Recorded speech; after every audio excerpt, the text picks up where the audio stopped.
Hi, this is Laura Vogel, and welcome to my screencast for Module 7, Putting It All Together. In Chapter 10 for this module, the authors outlined a four-step discovery-driven process that was very clearly explained with very specific steps to take with making disruptive innovations in schools. And I found this especially timely because my own school district is undergoing the examination of changing school start times.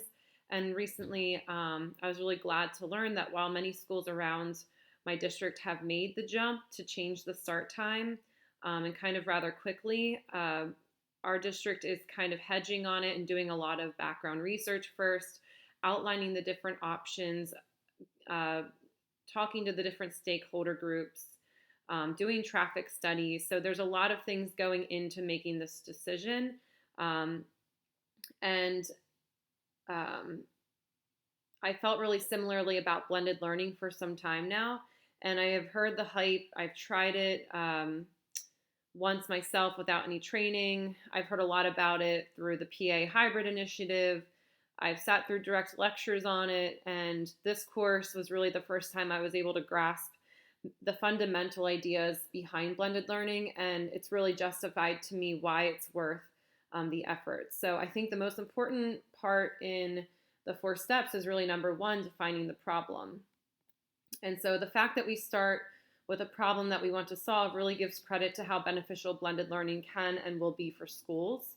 And according to Horn and Staker, the key is to start with your desired outcomes in mind and really thinking about what we want to accomplish. So when I lay out all my cards, the one that I think hits home the most for this coming fall is really going into the astronomy course that I teach, and then it's followed by geology in the spring, and really addressing the problem of having this mixed, really wide-ranging ability levels in my science classes, and how do I meet all of their needs within the same 55 minutes.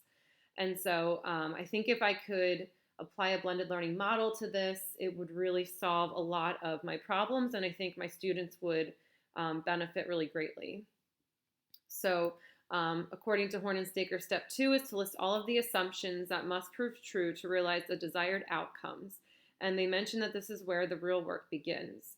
I felt like this is where we spent most of our time this course, including going through the blended book, section by section, looking at all the design elements, including like the team type, student experience, teacher experience, software, hardware, infrastructure, facilities, the blended learning model that you choose, where it's being implemented, and culture. So when I considered the questions in Chapter 8 for Module 6, I was able to determine what my highest priorities are. And so I had written in Module 3 that I really want to be able to reach both the students who have a strong personal interest in astronomy, while additionally supporting those who may not and helping them to maybe find some interest in astronomy.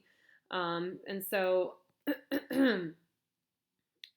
I was able to look through the different models and go through the different questions for Chapter 8 and for Module 6 and determine that my highest priorities are the student control and teacher role. And I believe if blended learning can address these two aspects, then my SMART goal will be met. And so after tallying those responses in Module 6, I found that the flipped model really strongly supported my circumstances. However, it doesn't really meet my two biggest priorities, which are student control and teacher role. So I really feel strongly that the flex model, possibly in combination with the individual rotation model, will do that because the culture of this course is a mix of honors and college prep level students. That presents a serious need for more than what Flipped has to offer. So with our one-to-one laptops and mixed ability class, the Flex model will support all students in personal growth. To make blended learning possible in my astronomy classroom, I set up the layout in Module 5 so the tables and chairs were set up as learning zones or stations. Each would have their own specific activity to complete and would have specific instructions to make the expectations clear for students. The freedom and execution of the flex model allows me to structure this setup so I'm not dictating when students move. The students have full control over this. Another way this supports the SMART goal is that it can differentiate in this setting by requiring students in college prep versus honors to reach a different number of stations. For instance, a specific student who may spend more time getting through stations 1 to 3 may only be required to do those to meet the unit's expectations, while an honors student is expected to reach the extensions pathway, labeled on the diagram here. Having blended tools such as Big History Project will allow the content to be delivered online and for free, while also giving students the control over pace, so that they can engage with the content at their own pace, and in some instances, even the path they may choose to go. Horn and Staker next outlines step 3 is putting together a prototype. Part of any prototype for blended learning will certainly need to consider the student's role and expectations in this type of learning experience. This might actually be the most important to consider if we are to have a student-centered approach to decision-making and designing learning. The rules and expectations poster that I made in Module 4 will support students in helping them to learn how to function and learn in an entirely new way. I think this is one of the most important ways to honor the culture a teacher is trying to build in the classroom. I believe that when a teacher sets high expectations for students, most students will work towards meeting them, and if a student does not on any given day, the ability of the teacher to be flexible and patient is the only way for blended learning to work. A design consideration I have thought a lot about this is providing students with some sort of visual roadmap instead of just an outline that shows students the progression of topics we will study, similar to what Khan Academy calls knowledge maps, and also the Big History Project timeline, which is featured right here. Finally, some design considerations I still need to sort out include what my gradebook will look like to students and parents, because our student and parent populations are heavily invested in grades. I will also need to determine how I will move the class from unit to unit. This is where I feel that I may need to take back some level of control from students so that I'm able to manage the lesson designing and keeping at least the entire class within a particular unit of study. Having different students in different units really scares me, and I wonder if I'm just being overly dramatic there. I also need to get a clear sense of what the extension station will entail and when I will, the timing of when I will release the unit project to students. My 3 biggest ahas from this course are the following.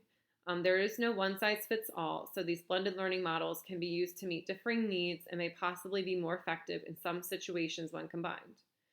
The second is that individual station expectations need to be really clear for students. Despite all of the blended learning, the design, lesson planning, if students don't know what's expected of them, I believe that blended learning will definitely fail very quickly.